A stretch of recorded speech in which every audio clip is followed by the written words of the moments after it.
గ్రామంలోని బాలలు ఎక్కడైతే ఉంటున్నారో వారి దగ్గరనే వారికి సంబంధించిన సమస్యలను తెలుసుకొని వారికి సమస్యలకు ఎలాంటి పరిష్కారం మన గ్రామ పంచాయతీ ద్వారా సాధ్యమవుతుందో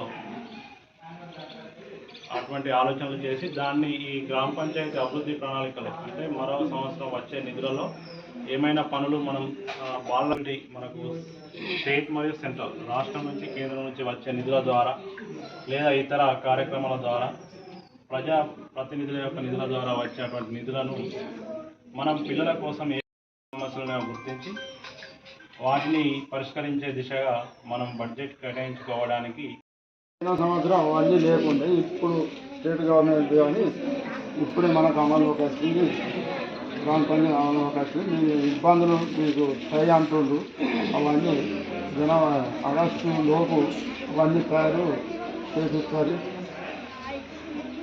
మీ ఫోటోలతోటి మీకు తయారుకొని అవన్నీ చేపిస్తాం. ఏం విషయాలు ఉన్నాయని మా పంచాయతీ సెక్రటరీతో